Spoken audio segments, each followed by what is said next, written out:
function, and then you go forward, you walk with that. Things are done in a very algorithmic way. Okay, this is essentially something like algorithm. Okay, now I ask this question. So for example, I have, let us take one or two examples. First example, suppose I have my function f is from set of real numbers to real numbers, yeah, and given by d is equal to mod x. Probably this is the most usual kind of examples one encounters while discussing continuity. Okay. Now say that I'm asking you, I mean, is it continuous at 1? Okay. Then the student will start doing it. So limit of fx as x tend to 1 minus, that means less than limit. Okay. Look at this. You have to think. So in our, actually this is the graph. We have the idea of the graph. So here, so this is my 1. I'm talking about left hand limit. So that means towards this side, okay, towards left side of 1, that is what the perception is. So limit of x tend to 1 minus fx. What is fx? Towards this side. Towards this side, you can say this x. But mind it, this fx equal to x only up to 0, not beyond that.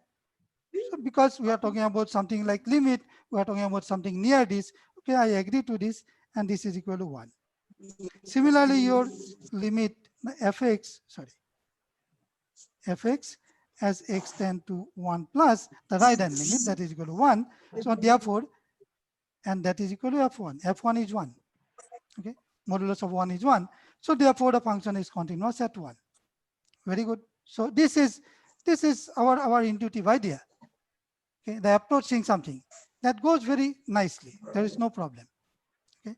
Now let me take another example. Okay. What we suppose I have something like this. F is again from R to R. Okay. F is from R to R, and my function is this. F of x is equal to. See that given a real number, what we know, it is either rational or irrational. It cannot be both. Exactly one should happen. So now here, so I say that this is equal to x if x is rational. Okay, q is for rational. So if x is rational number, then you say that fx equal to x, and it is minus x if x is not rational. Okay. Now here again, I'm asking you the question. So is the function continuous at 1? Now if you think about this limit of fx as x tend to 1, say plus or minus, say plus, what is this? Now here, if you look at the function, how it is defined, I have 1 here. So suppose I have x here. What is my fx? Fx is equal to x if it is rational. So it is here. It is minus x if x is negative, x is irrational, right? So here, how do I write this? Okay. Now, when there are various complications writing this way, when I'm writing limit of fx is equal to, I can talk about equal to provided I know that limit, there is something limit for this function. Okay. Then I can talk about, okay, limit exists, non-exist. Then what do you mean by saying that limit exists or limit does not exist? Okay. So that means just saying that this left hand limit and right hand limit, they are equal and equal to the functional value, that is continuity. No, you have not said anything much. There are a lot more things involved there. What do you mean by limit of a function? Okay, so I mean, same kind of this idea. You can just cannot simply just looking at this function without actually telling me what do you mean by limit of function. I will not. You will not be able to convince me that there is no limit or there is a limit. Okay, so that complexity will come into picture. So eventually, so then what is done? So when real analysis is started, continuity is started, you see that there used to be, in fact, I mean, it many people had to fight, even in Assam, many people had to fight that real analysis should not start from continuity. Before that, this real numbers, understanding real numbers, LUB property, okay, and then various properties like say density property and so forth. Okay, I'll not go much about this. So many things about real numbers should be understood. And then the introduction to the analysis thing is best way is sequences. Okay, so convergence of sequence is a better way. So eventually now we have agreed to, and in our curriculum, we first now will be doing sequence convergence, series, and then continuity. But let me take the point starting continuity straight away. The way we have just started. Let me start with understanding. I will try to understand with one example. You look at this picture. What I have drawn something like this is my art. Okay. You see this point, the point I'm talking about. This point is the point for launching satellite. Okay, satellite launching. Now suppose that we want to launch a satellite which is at this orbit. This is my orbit. Okay. Right. Now see that this launching. Now there are, so this will depend on how you send the satellite. Okay, send your rocket. So I'm putting it. So this is my launching point. You send the rocket with some speed. Suppose s is my speed. Okay, s is the speed. With speed s, if I throw it, launch it, then it goes to the orbit or it goes up. Now suppose the situation is something like this. So idealistic. What is that? I want to, so I mean, this satellite should be put on this orbit. Okay. For putting at this orbit, you need to put an initial velocity or speed of the rocket is s naught. You send the satellite with speed s naught. Okay, it will get this orbit and it will be launched here. Okay, it will get its place. Now suppose that if your speed is less than s naught, it comes down. It doesn't stay there. Okay, it doesn't go to the orbit. It comes down. And if it is more than s naught, it goes away. It doesn't stay at the orbit, intended orbit. It goes away. So I have this trichotomy. In fact, here I have a function. My speed, you see that I can talk about my speed. S is my speed. Okay, given my speed s, okay, I have this fs. What is fs? Fs is the orbit. Okay, fs. If it is on the orbit, I'll say that this is equal to 1. Okay, that is my intention. If my speed is s naught, then I acquire what my intention is, that I get the orbit. That is value of this is functional value is equal to 1. Okay, so what I'm writing, if s is equal to s naught. Okay, if it is less than s naught, what happens? If s is less than s naught, then it comes down. Okay, it goes to 0. Suppose if it is s is bigger than s naught, okay, it goes up. Okay, it goes away from the this thing at orbit, so it goes away. So let me call it say -1. Okay, so this is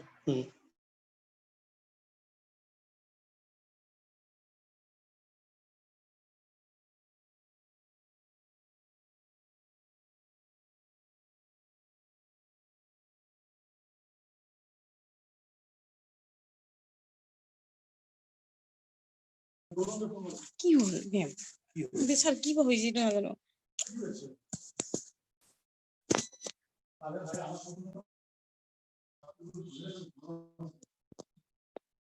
mute হয়ে গেছে sir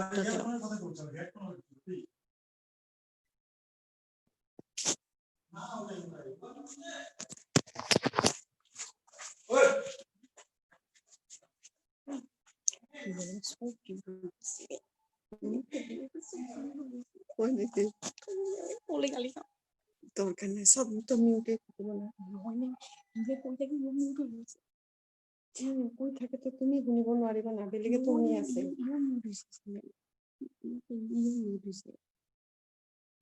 মানুহটো mute হৈছে মানুহটো mute হ'বই disconnect audio কৰিছে না তুমি শুনিব নোৱাৰিবা মই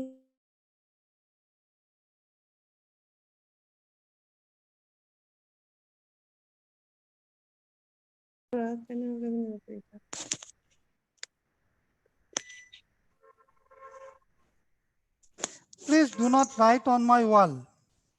Please. Okay. So you see this situation.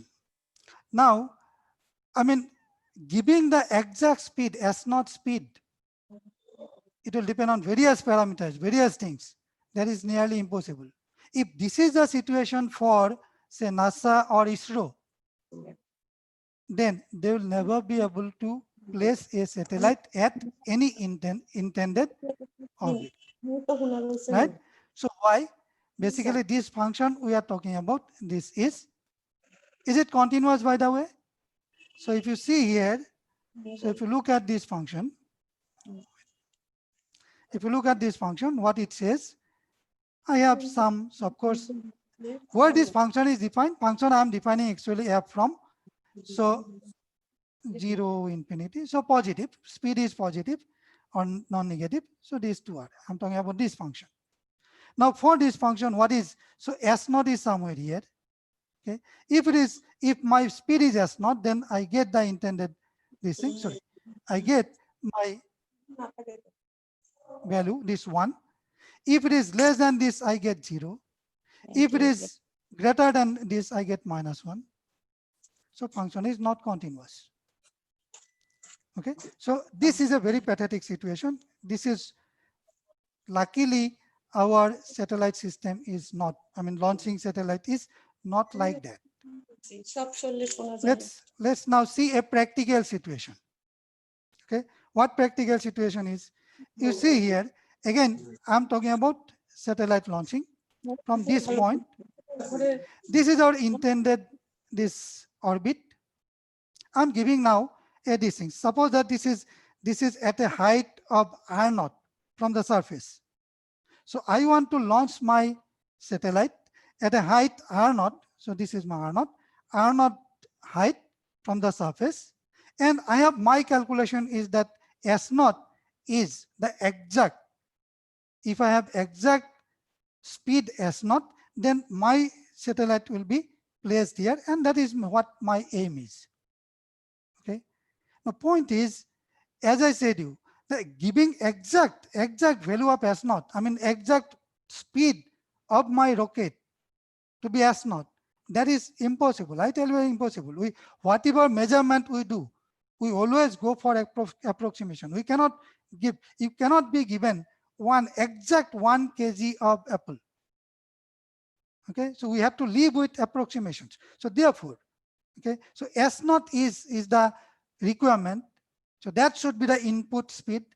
So if S0 speed is given, then I get my satellite placed at a height of R0. Okay, the point is, because, so suppose that it happens, what happens? That in case I do not get this S0 speed, if it is nearby, then also it works. It works in the sense that this, my satellite will be taking at different positions in these strips. Okay, it may not be on this, but it can be somewhere like this.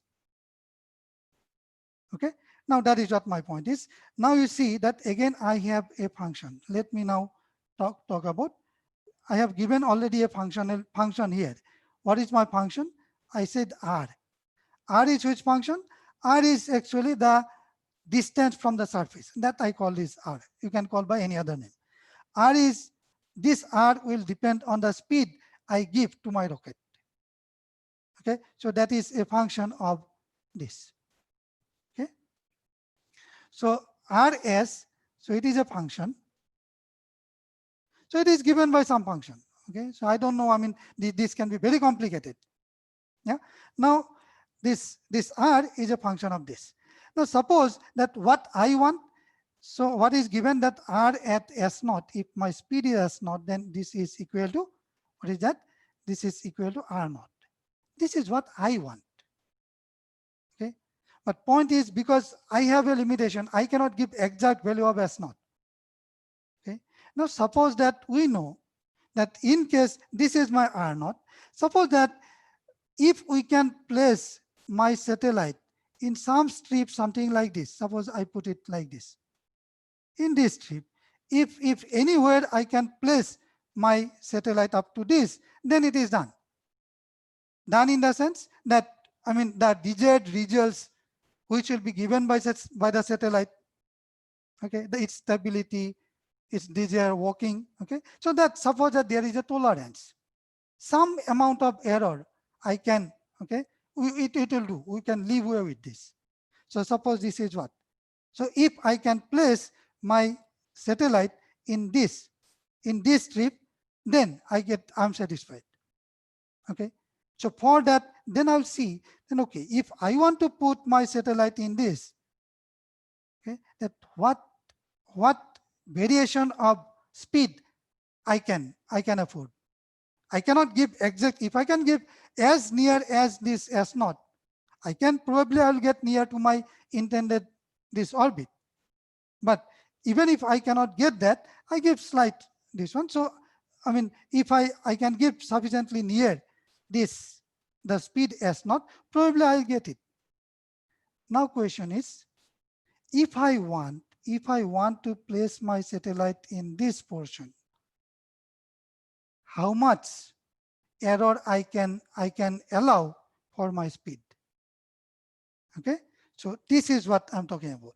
Now this r, so what I'm talking about, this r value is my intention is to get r naught, but I will be happy if it is something like, say, r naught minus epsilon, r naught plus epsilon. Okay, if my this r value lies between this and this, then I'm done. Okay, suppose this, what is this epsilon, by the way? This epsilon is for error. Sorry, I mean, I'm getting this.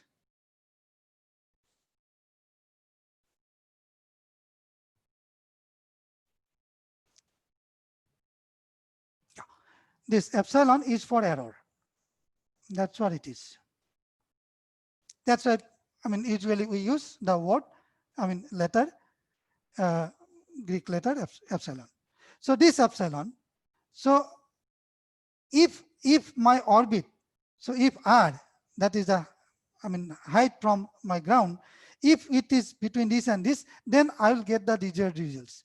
Now I will work out then how much variation of s will be allowed.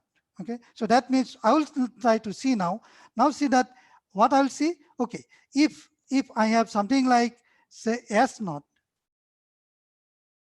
exactly I may not be able to I mean, give the speed s naught. Okay, but approximately, I mean, how much speed, how much accuracy I should have to maintain. Okay, how much accuracy I have to maintain for this s naught, so that I get my satellite placed in this portion. Okay, and that's what we'll be working out, right? So we'll be working on it what? So if s lies between, suppose that we can work out something like this, if s is something like s naught minus delta, s naught plus delta. Okay, so if s is between s naught minus delta to s naught plus delta, so if s lies inside this, then this r will lie inside this, then I'll be done. Okay, this is precisely what analysis does. Analysis is estimation. Analysis is approximation. Okay, even if when you talk about derivative, why derivative is required? Okay, it is not just fancy geometry, only for geometry. Much more application is with with derivative, you approximate. Something what you call linear approximation. Second derivative, quadratic approximation. You have Taylor series. You have Taylor's, with Taylor series, what you do, as near, as better approximation as you want to do, you can do with Taylor's series. Okay, so without this approximation, without this estimation, you do not do analysis. So this is precisely what the definition is. We'll go to the definition of, so this is, let me go now, what exactly we have meant.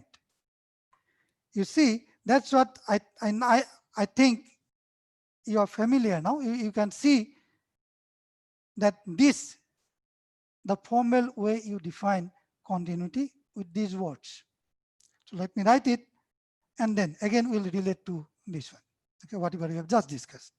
So let you have f is from A is an unempty set of real numbers, these two are, okay, and A is some element in A.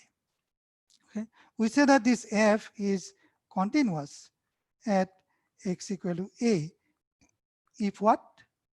If given epsilon positive, there exists delta positive such that, okay, for, okay, so if such that what happens? If x is inside A intersection, x should be inside the domain, okay, should be inside the domain, and it is between A minus delta to A plus delta.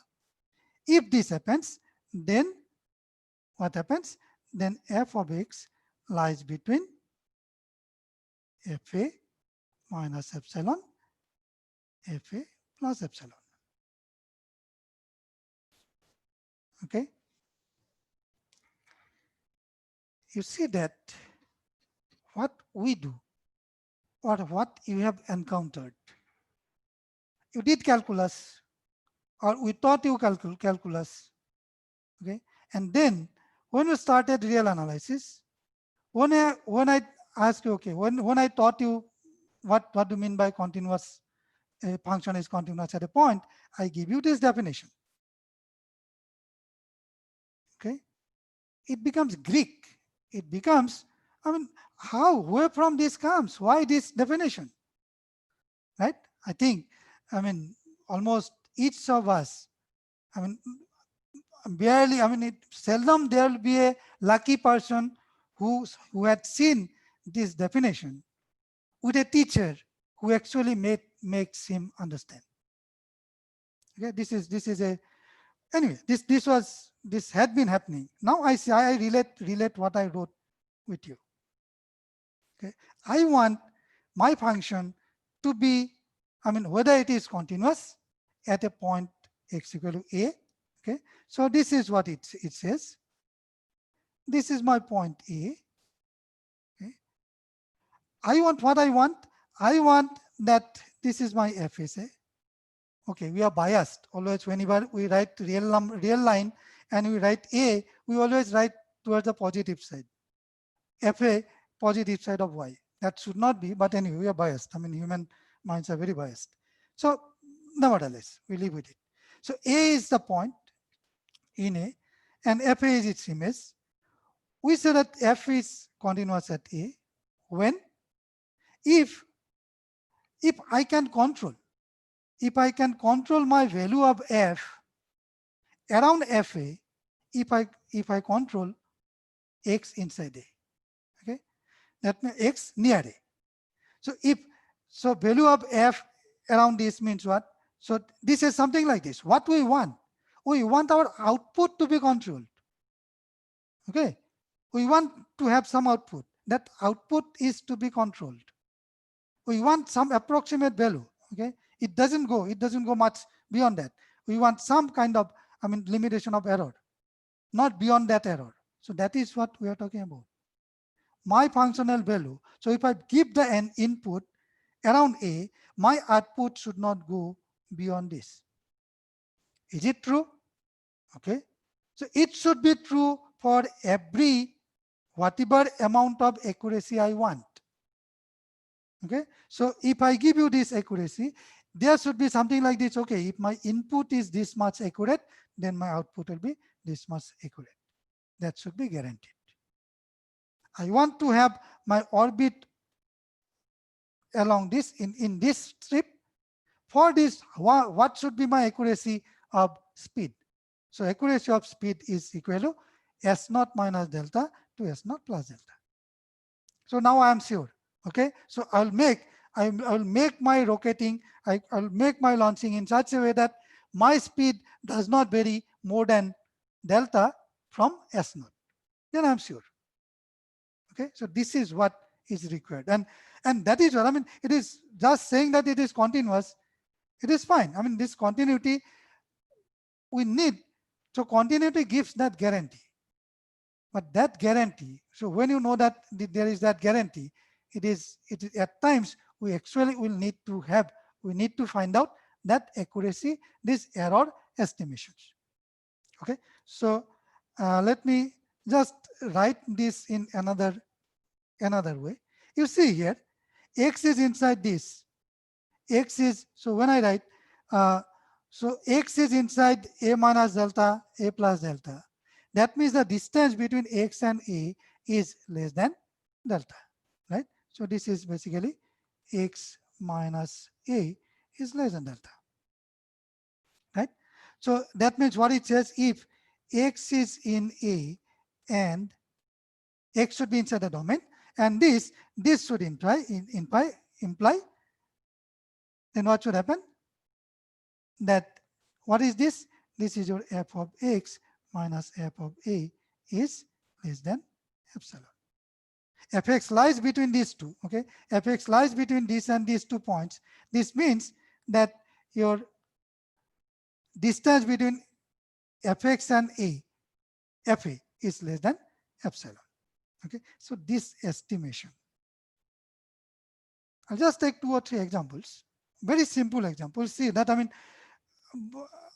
just I'm trying to make home what exactly analysis does. Okay, so let's take 1 or 2 examples. A very simple example, let me take, say f is from say r to r itself, yeah, r to r, and fx is equal to say 3 minus say 2x.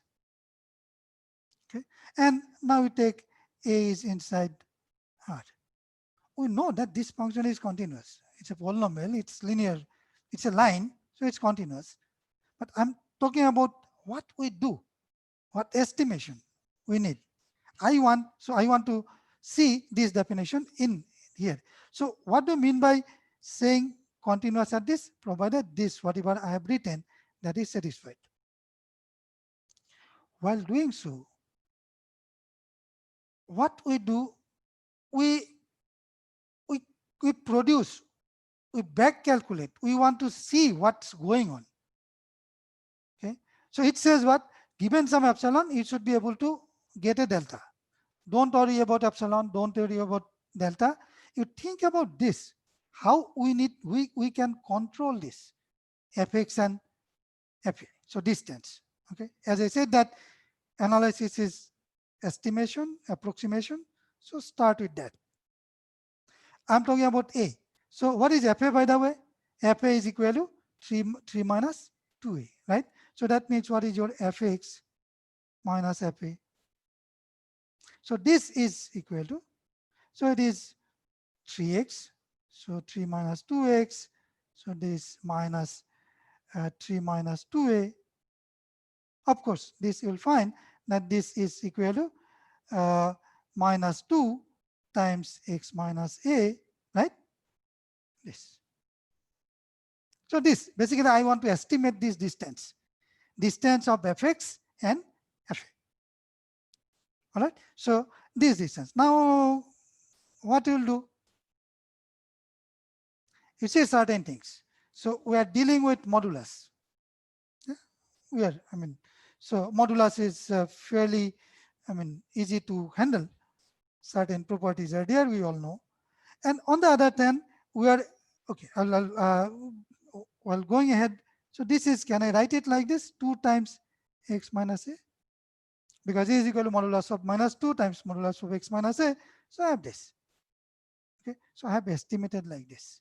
What I want that if someone gives me epsilon, I can make this less than epsilon by making this x minus a mod less than delta. So I want this to be less than epsilon.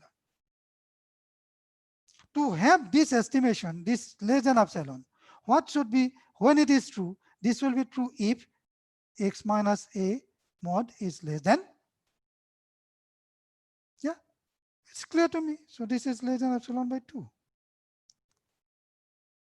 So what is my delta then?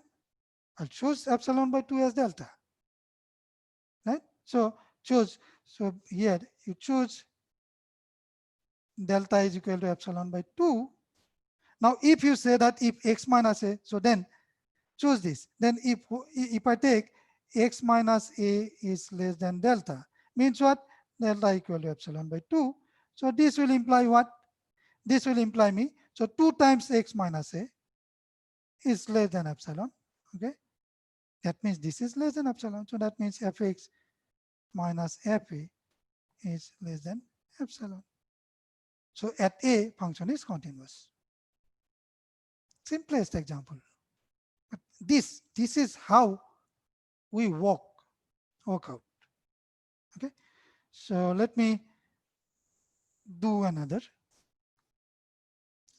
One more thing, in analysis, you see that here, while doing real analysis, you will be dealing with a lot of inequations. Like something like I want something like, say, a is less than some c. If I can show that, okay, a is less than b, and I show that b is less than c, then I'm done by transitivity. So most of the times, this is very helpful, and in fact, you will be applying this transitivity of inequality. Okay, so let's see. Let me take this example. Say fx. So again, f is from R to R. See that I'm not doing anything which is not available in the book. I'm only doing things how we handle. Okay, how we think. So fx. So I take, say, fx equal to x squared. X squared. Okay. Now here, let me see that take again, say x is some, so some a, real number is. I want to see whether the function is continuous at a. Of course it is continuous, we all know. But how I show? I will again estimate. What I will estimate? I'll see how fx and fa, the difference they behave, right? Okay. So I take this fx minus fa. What is fx minus fa? I know this is your x square minus a squared, right? Okay. I know that somehow I mean, I have this x minus a modulus of x minus a. So I need to compare, I need to this. So relative to that, how I can compare this difference, this estimate. Okay. So what you will suggest? Yeah. So this is equal to x minus a into x plus a. See that I mean, usually what I would have liked, these kind of things I would have liked from the students. Students would have suggested that you do this way, right? But unfortunately, for this version of Zoom, I do not have a way to get the feedback, yes, no. And I have got, okay, I mean, I ask a question, you say yes, no, from that I get the feedback from you, and I carry on. That could have been much better somehow. I mean, it didn't work out. So so it is kind of, again, a monologue. Hope you are listening carefully. Now I have this one. Of course, I mean, very natural thing that this you will write it as x minus a mod times x plus a mod. Okay. My idea is that somehow, I mean, So maybe less than, and I want to see that this estimate is less than epsilon. Okay, and for what this x minus a error, this will be less than epsilon. That is what my target is, right? Now see, can I make now this x plus a, yeah, x plus a, if I write, suppose that something, this one, something, I can write something like this, x minus a mod times some alpha, some constant alpha, positive number. Like in the previous case, I had 2 times modulus a minus x minus a, right? So here, if I can make something like alpha times this, then of course, if x minus a modulus is less than epsilon by alpha, then this will be less than epsilon. But here the problem is that this x minus a, I cannot make that. If I can say something like, say, x minus a mod, x plus a mod is less than some alpha. If I have something like this, then of course then this times this will be less than this times alpha. Okay, so but x is a real number. X can be x plus a, it can be anything. I cannot control that way. Okay, let me look it this way. Let me see here.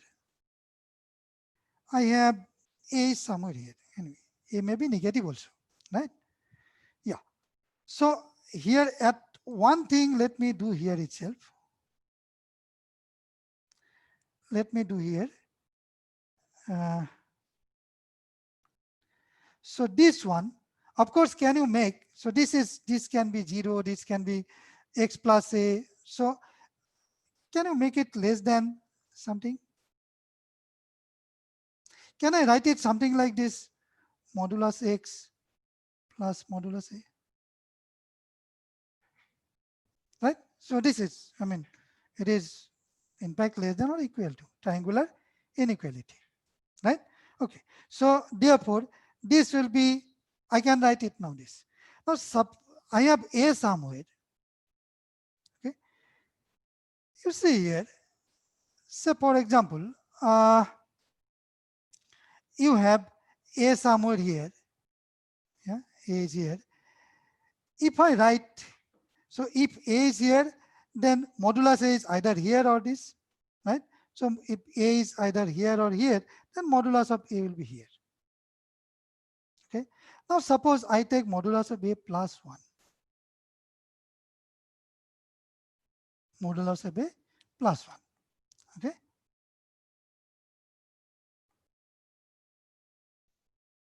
Okay. Now I just look at, so what is modulus of a plus 1? So it is a number bigger than modulus of a. Okay. What is its negative? What is its negative? Negative will be somewhere here. Modulus a plus 1. So negative is somewhere here. Okay. So my function, the function was defined on the whole real line. Okay. Now suppose I just, this is my, this number and this number.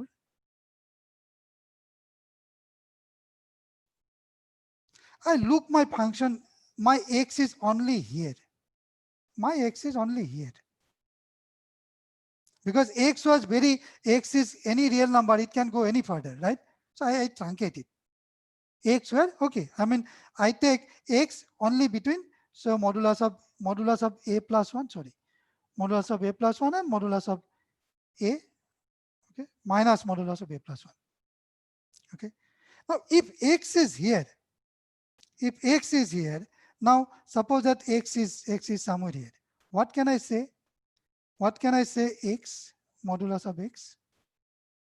If mod x lies in this, modulus of x will be less than modulus of a plus 1. Right? Okay. So I have this. So let me write it this way. So if I can, so basically what? So if x is somewhere, if x is in this interval, yeah. So if I take modulus of a plus 1, that one, x lies between this and this, then this number, modulus of x, lies between this and this. Okay. And what is this number then? this number will be less than this plus modulus of A, right? Okay, so that means let me write it like this. So this will be less than or equal to x minus A plus, this will be, in fact, I have taken less, so less than modulus of A plus 1 plus modulus of A. Okay, so that means what is this number? X minus A times 2 modulus of A plus 1. Okay, now this is my alpha. I have it alpha, right? So now I can make this less than epsilon, provided if I make this less than epsilon by this quantity. Of course, this is a positive number. So if this is less than epsilon by this quantity, then this will be less than epsilon. But one thing we have done, that we have not allowed x to go very far from A. Okay, so you see here, now A is, so where is your A? A is somewhere here.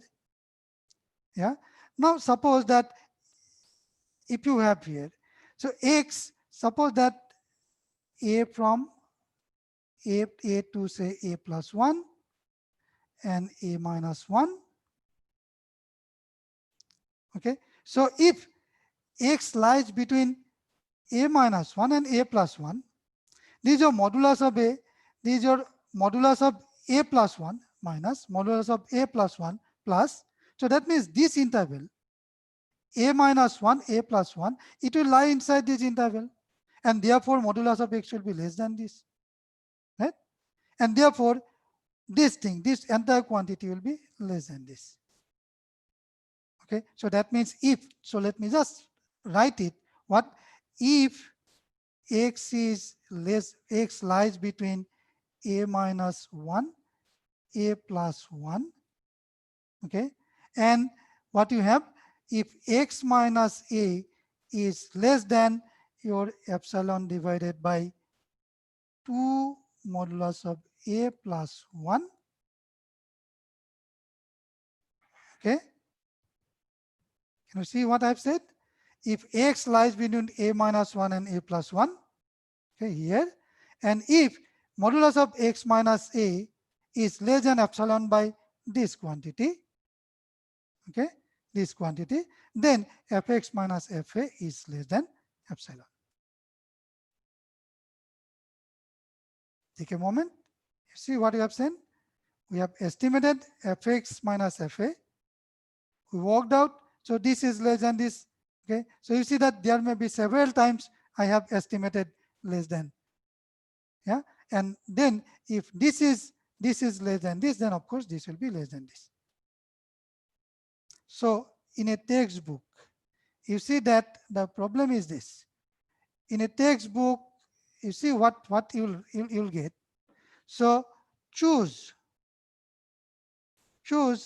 delta, okay, either equal or minimum of 1 and epsilon by 2 modulus A plus 1.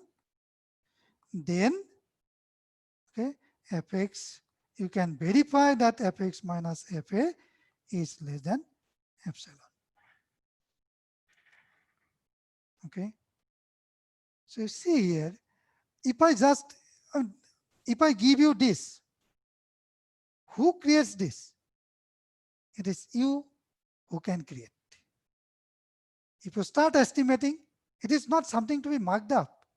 I have seen students, okay, and even I have seen books written, okay, I mean, you choose, so you choose delta, suppose epsilon positive is given, choose delta to be equal to this, then all these calculations done, shown, and shown that fx minus fa is less than epsilon. That's a very wrong way of teaching. Writing, fine. If I want to write, okay, I mean, to someone who is an expert, I'll write to him, but not to students. We can actually back calculate. Okay, we can back calculate. So, I mean, once you start doing things, two things will happen. You will learn how to estimate, you learn how to create, okay, and then you will also understand the definition. Why that definition is. Okay.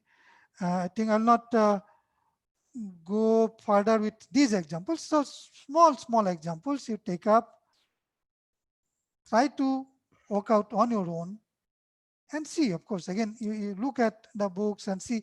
So try to not verify. It is not question of verifying. It is question of constructing, and you can do it. Okay. So this is one part. As I said that I was thinking of taking up a few more examples, but I think it will go long, so let's not go. You see that for real numbers, these are the set of real numbers. The fundamental thing is that it has some properties, very nice properties, which others are missing. We talk about real analysis. We don't talk about rational analysis. Of course, complex analysis is there. When you do analysis, you start with real numbers. You can talk about functions and various things on real rational numbers, but when you do analysis, it is the rational numbers are as part of real numbers. So then, what is there in real numbers which is missing in rational numbers? The fundamental property, what we know, LUV property. Okay, so that is called LUV property. I'll not go into detail. So by now, actually now new curriculum also teaches you this LUV property, least upper bound property of real numbers. That is the essential, the fundamental property of real numbers, which actually gives rise to entire real analysis. Okay, so from LUV property, you see something called Archimedean property. Okay, what Archimedean property says that the set of natural numbers is not bounded above. Okay, or some other formulations. And then rational numbers are everywhere. Denseness. Okay, between any two real numbers, there is a rational number. All these properties, these are fallouts of this least upper bound property, okay, LUV property of real numbers. So these things need to be understood. If you want to do real analysis, you need to understand LUV property and what it does, how it helps us to do analysis. That should be understood. Second is see that. So I take you this one. When you say, suppose I have 1/3. Okay, 1/3, you write it as 0.3333. Is it ending? No. Okay, it is not ending. That 1/3 you are writing like this decimal. What is that? Okay. Suppose you have, you want to weigh 1/3. Okay, so 1/3 kg of apple. Okay, 1/3 kg of apple. Then your, the person who is selling, he doesn't have this 1/3 kg this measurement. Okay, he probably will give 300. Okay, you may be, you are not satisfied. Okay, he will give something more. That approximation. So 0.3 is not 1/3. But suppose that you are going to buy. Suppose that you are buying say gold. You want to buy say 1/3 gram of this 1/3 gram of gold you want. If someone gives you say 0.3, that means 3 milligram. Will you accept that? No. That error is too much, right? So and of course he will not also give you 0.4. 0.4 is too much for a seller also. So maybe 0.33, maybe 0.333. You see that so far as measurement is concerned, you will not be able to measure exactly 1/3 with our methodology of this one. But what this says, you can with this decimal. What this decimal says that you can make a decimal number as near as 1 by 3 you want. Like, okay, so it is your x1 is equal to 0.3, x2 is equal to 0.33, x3 equal to 0.333, and so forth. What you have? You have a sequence. Okay, and what is this? This limit of a sequence. 1 by 3 is nothing but limit of this sequence of decimals. So you see that decimals, they themselves are actually either you look at as sequence or series. Okay, you can think that this is equal to say 1 by, so 3 by 10 plus 3 square by 3 by 10 square and so forth. You can look at that also. Okay, so I mean either series or sequence. So point is that sequence are very natural to us. Even when, if you remember, when you were talked about limit in your higher secondary school, you were, I mean, what do you mean by x approaching 5? If x approaches 5, then x square approaches 25. How your textbook showed? Okay, you take 4.5, then you take 4.7, 4.9, 4.99. You see where this goes. You see that our brain works in steps. Okay, so therefore there is a better way of talking about this continuity with the help of sequence. If you have done sequence, then quickly let me write that definition. I think, I mean, and in fact, it will be more easier for me to make you understand the definition of convergence of a sequence rather than definition of continuity of a function. Okay, so suppose you have this xn is a sequence. I'll not go into details. So we say that this xn converges to some point x. X is a real number, of course. So this is a real sequence.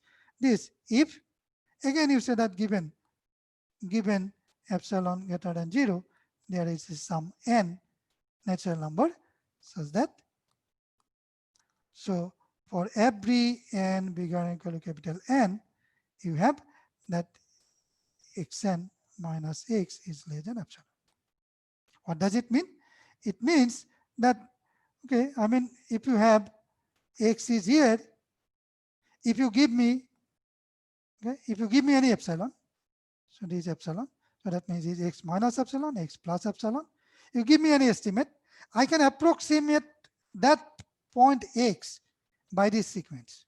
I can go near x, okay, go near x, any amount, I mean any amount approximation or any nearness you want. And I will go there and I will stay there. That's what it says. So given any epsilon, there is some natural number such that for n bigger than equal to this, xn minus x is less than epsilon. What is it says? So if I take x n, that means n is equal to capital N, x n plus 1, n is n plus 1, x n plus 2, and so forth. This, all these terms, after n minus 1 terms, all these terms, they lie inside this interval. So that's what is convergence, right? Anyway, because I'll not go into details. So now see what we find. We find that dealing this convergence of sequence, okay, is not only easy but also necessary, also needed. So I mean, entire analysis, when you actually apply, even for say Taylor series, you talk about series. So series means terms, so that means it is sequence will appear there. Okay, at every point it is sum of a sequence. So sequence, convergence of sequence is there. So sequence needs to be studied. And once you study sequence, then continuity is much easier to introduce, and it is actually equivalent to what I have just discussed. So what it says, so we say that suppose f is, I'll end with this, and suppose f is a function from a to r. Okay, f is a function from a to r, and say a is an element of a, f is continuous, said to be continuous, at x equal to a, if what?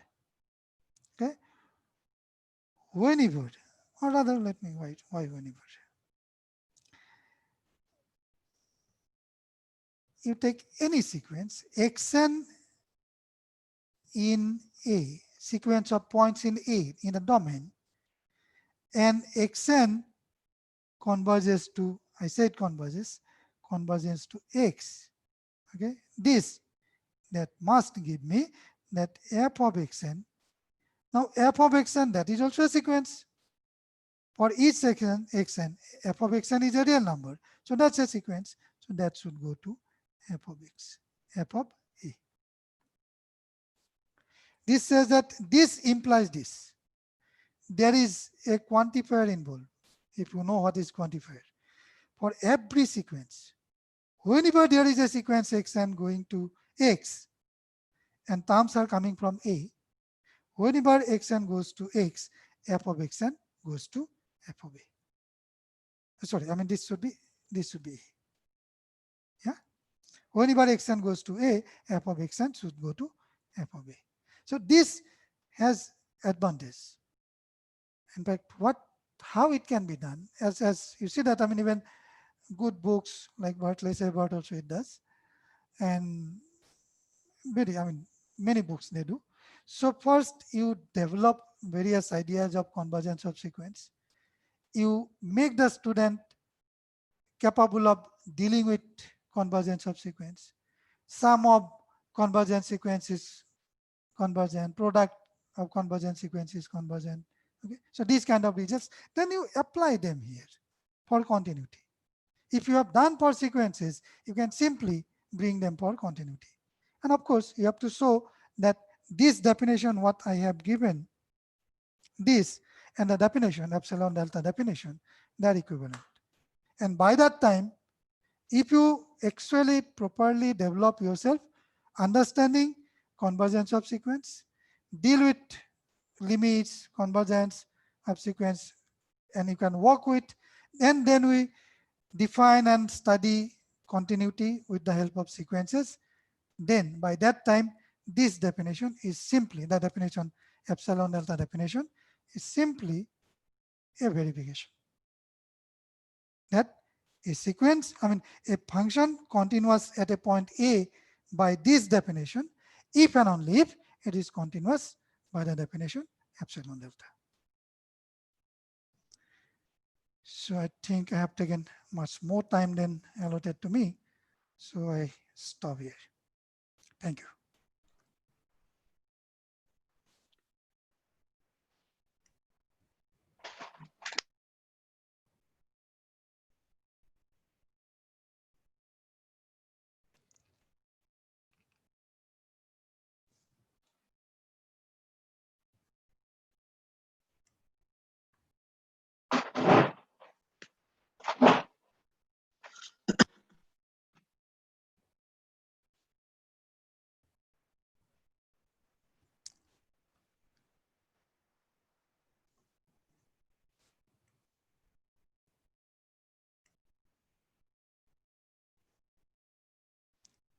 Yes, I have handed over the mic to you. Yes, sir. Thank you very much, sir, for letting us participate also. And so now it's time to start the introduction part. So I request the participants if you have any query or any question, you can put it to our resource person by using the chat box or by using the microphone. Okay. Yeah, I mean, yeah, can I take the mic? Yes, one question. One, yes, very, very important question had been asked. Trigonometric functions. Trigonometric functions, they are continuous in their domains. How? Okay. Okay. So the trigonometric functions that our students see in the higher secondary level, that again, Again, like doing calculus, the similar way, you think about function intuitive way. Okay, like circular function. So you can think that, okay, if I keep rotating on the unit circle, okay, keep rotating, that means my theta is varying from 0 to pi, then 2 pi, and so I keep on moving, and then my point when I'm at theta, if my point is xy, then x is equal to cos theta and y equal to sin theta. Okay, so if you have, this is your definition, this is again a very intuitive definition. Yes, of course it works, we work with that definition itself. But in analysis,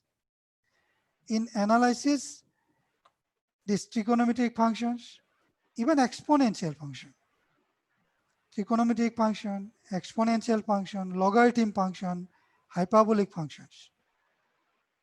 Okay, so even defining them, if you want to do them rigorously, defining trigonometric functions, then your hyperbolic functions, logarithm function, and exponential function, these four functions that takes one semester course in real analysis. Why? Because if you want to define them, you have to define with something called series. You know Taylor series, Maclaurin series? So those are the definitions. In fact, the functions as analytic object, when you want to define them, your definitions itself will be in terms of them. Okay, so therefore, that is not, even if you talk about this continuity, either you have to take something intuitive idea. So for example, you can talk about, so I mean, suppose x is very small, okay? X is very small. So say, I mean, uh, if x lies between, say minus pi by 2 to pi by 2, then sin x lies between x and 0. Okay, so it comes intuitively also if you just look at the circular function. Okay, so theta is your arc length and sin theta is your perpendicular. So that arc length is bigger than this one, the perpendicular. Okay, so 0 less than theta, less than sin theta, less than theta, if theta lies between 0 and pi by 2. Okay, this is again intuitive. If you use this, then you can show that sine is continuous by this definition. Okay, but if you really want to be, I mean, rigorous, then definition itself, how I define this sine of x, a real number.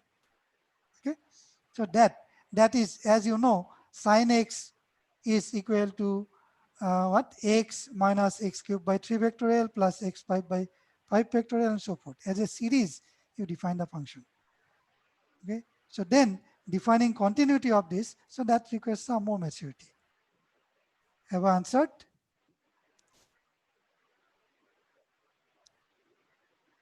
Yes, sir. Thank you, sir. Any questions? Yeah. Any questions? Yeah, in the chat.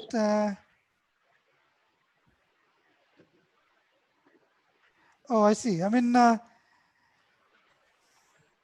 yes.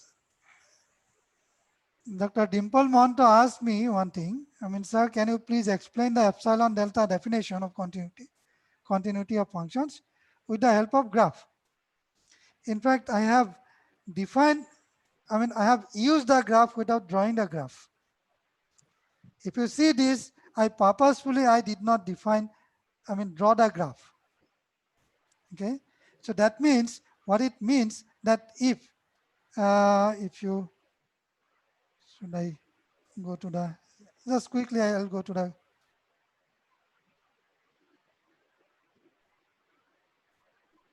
you look at the graphs I have drawn are here.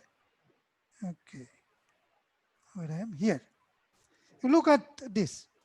I said, because I did not want to draw the graph. That is, I mean, what it says, even the graph may not be, I mean, I may not be able to draw the graph of the function, but a function can be continuous. Okay. I repeat, I may not be able to draw the graph of a function in the sense of this continuous line. I may not be able to draw the graph, but even then my function may be continuous. Here is the example. In fact, I purposefully I wrote this function. I use it now. I have this function. You see that x, if x is rational number, then fx is x. Minus x if it's irrational. Can you draw this graph? At no point on the real line you'll be able to draw the graph, right? But the point is this function is continuous at some point. At a point 0, this function is continuous. Okay. What is the, so if I see what is my in for this function, what can you say about the estimate f of this and f of 0? This is, you see that f of x minus f of this, f of x is either x or minus x, f of 0 is 0, right? Rational number, so it is x, so that is 0. So this is actually equal to modulus of x, right? So fx, the distance of fx and f0, that estimation is modulus of x. So I want to make this is less than epsilon. What should be your delta? Take delta to be epsilon. So my function is continuous at that point. Okay, this function is continuous at the point 0, but I'm not being able to draw the graph of the function. And that is why I did not draw the graph here also. In this also, I did not draw because, okay, I mean, I do not know how it will look like. Sorry. Yeah, here, I do not know how it will look like, but what is ensured? Ensured is that if you give me epsilon, I'll be able to give you some delta such that when x lies here, fx lies here. That's it. You give me another smaller epsilon, okay? I give you something maybe smaller than that. But when my x lies inside this, fx will lie there. That's it. I hope I have cleared.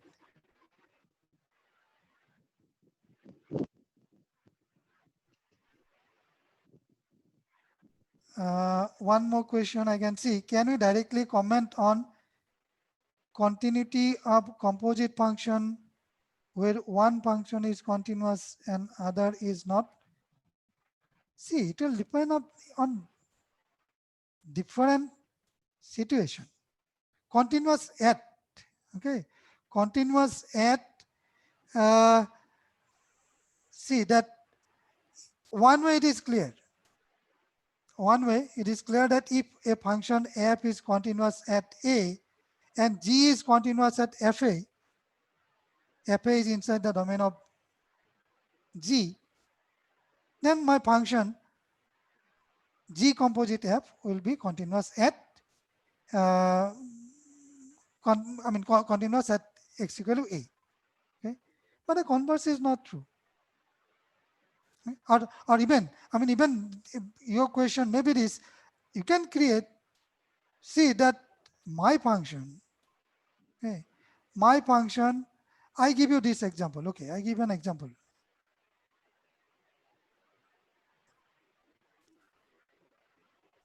Sorry.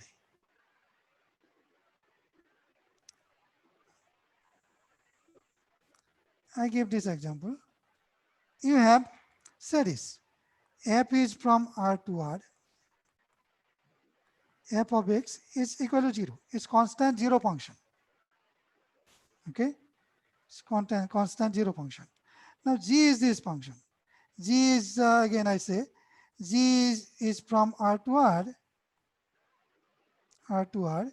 Say gx is equal to, let me call it 1 if x is greater than or equal to 0, minus 1 if x is less than 0. Okay. Is G continuous at 0? No. Okay. Suppose I take x equal to a, say 1.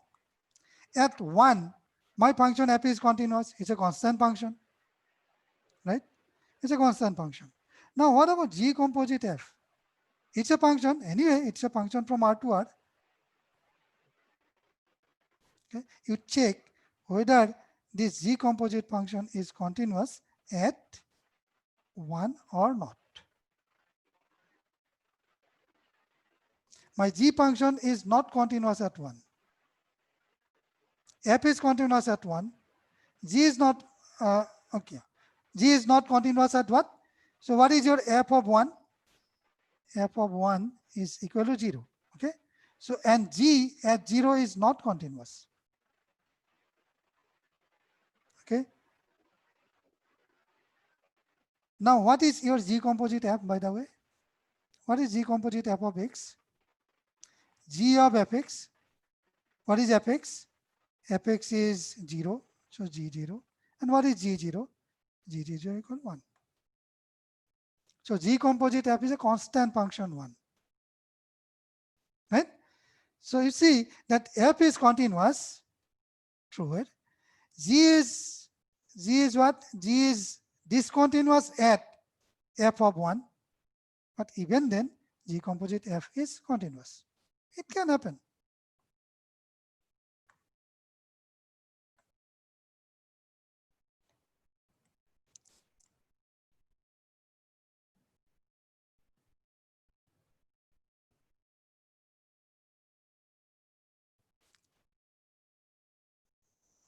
Okay, why should we choose epsilon upon 2 as delta in the example discussed? No, you can choose anything less than that. I just need a guarantee. Okay, I need a guarantee. Now, if my x minus a is less than that much quantity, then it is guaranteed that fx minus fa is less than epsilon. Okay, so what guarantees me? Even if I take delta is equal to epsilon by 2, it guarantees. You can take delta, I mean, anything less than that, but it depends on epsilon. If I give a smaller epsilon, your same delta will not work. So whatever delta epsilon you have given, I've taken epsilon by 2. I can take epsilon by 5 also, no problem. Yeah.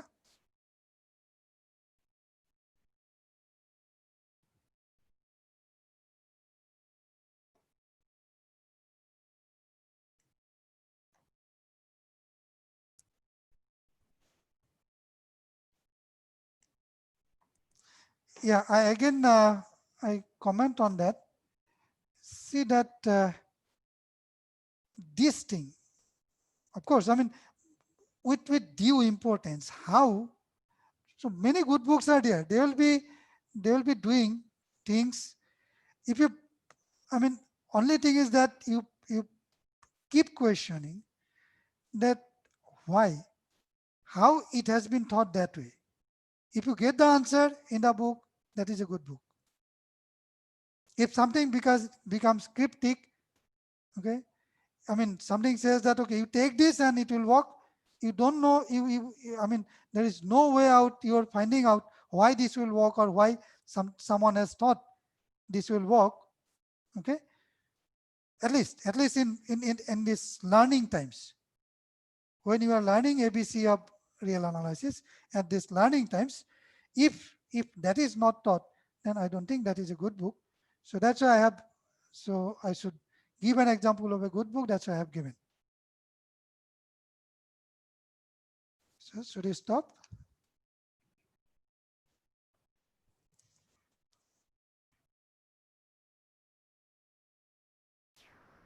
Hello. Sir, sir, thank you very much, sir. Yeah. Everyone is, sir, everyone. And I'm watching on the chat box. Everyone is very much pleased with your talk. Everyone is very much pleased, and many students from outside our state have joined. One is from Gilgit, Pakistan. He has also joined. Okay, Ali. And sir, now Any more question from participants? Any more question from participants? Sir, one more question. Answer or not, I don't know. Sir, how convergence? The question is how convergence of space is related to continuity. Yeah, so I urge you to. Am I muted? No, no. Yeah. So I urge you to go through this book.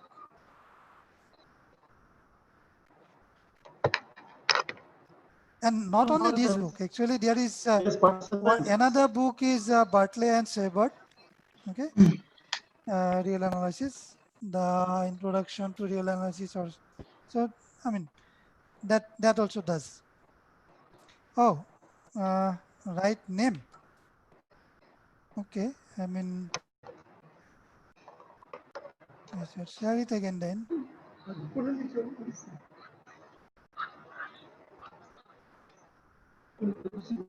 Here is one.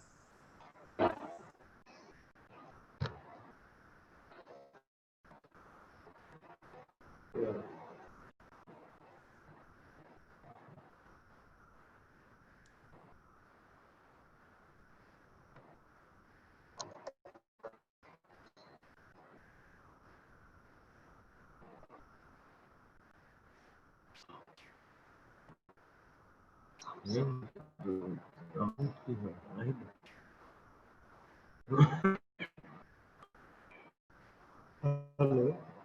Hello. Yeah. Hello. Sir. Yeah, we are listening. Yes. Okay.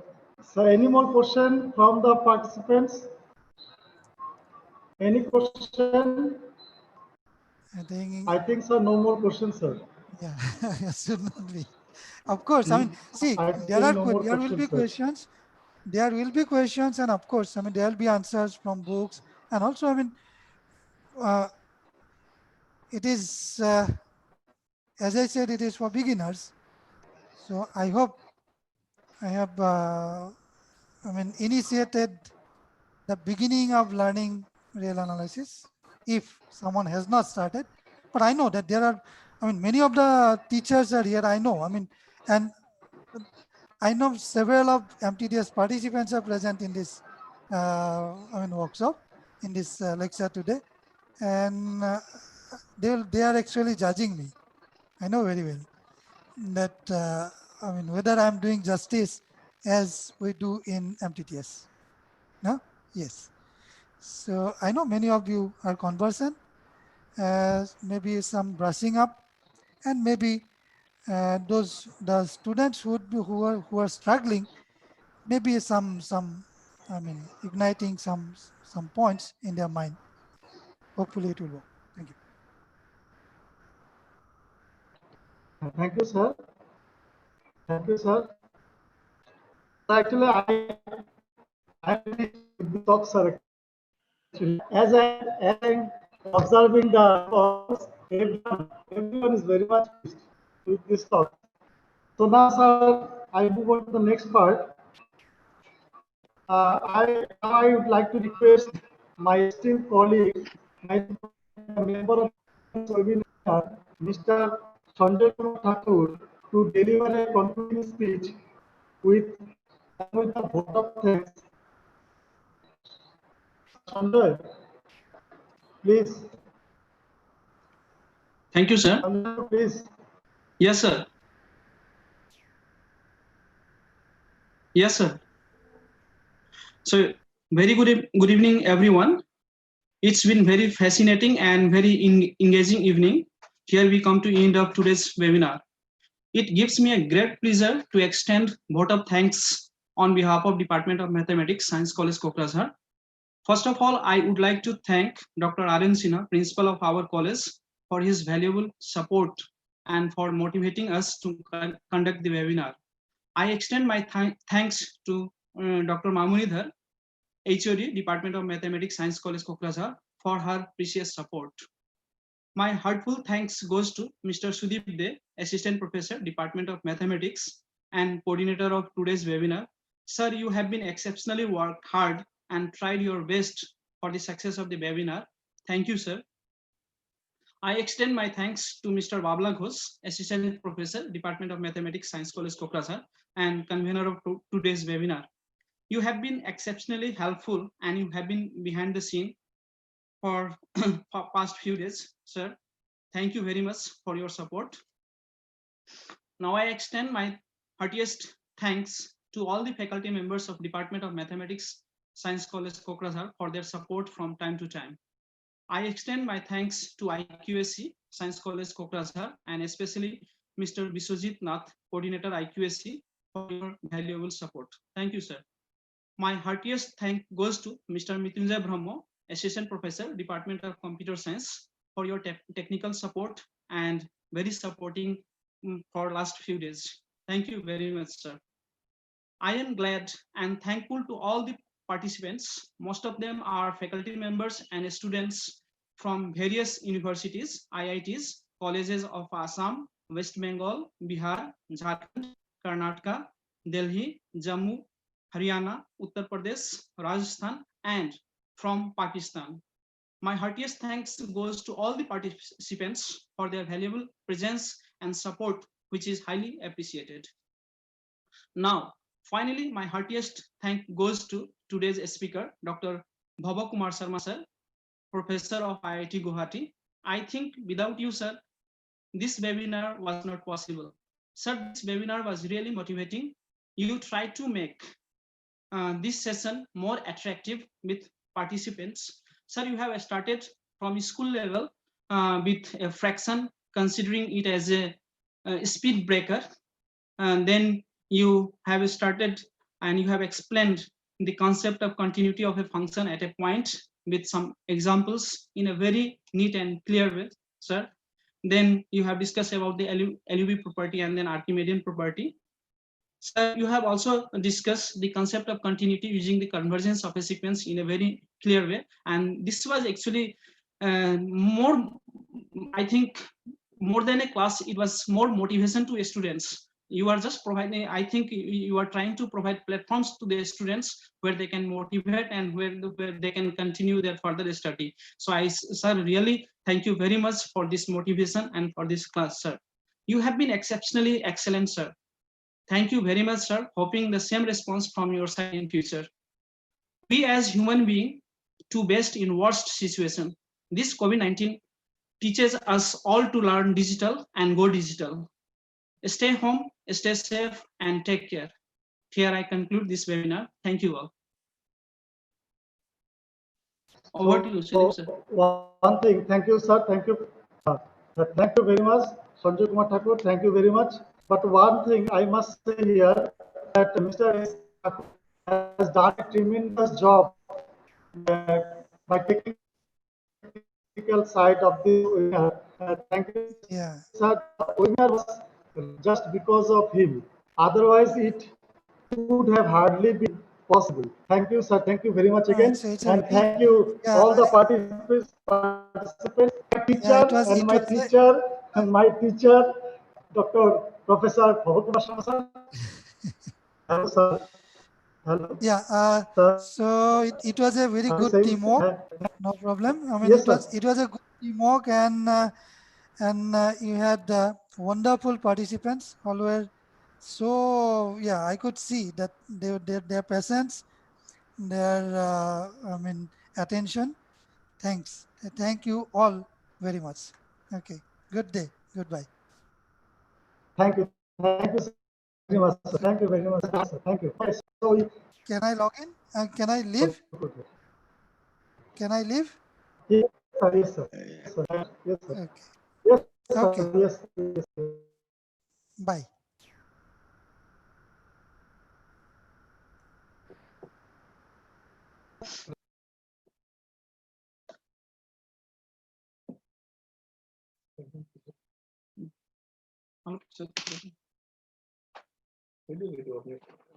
ভিডিওটো বন্ধ করে দিন।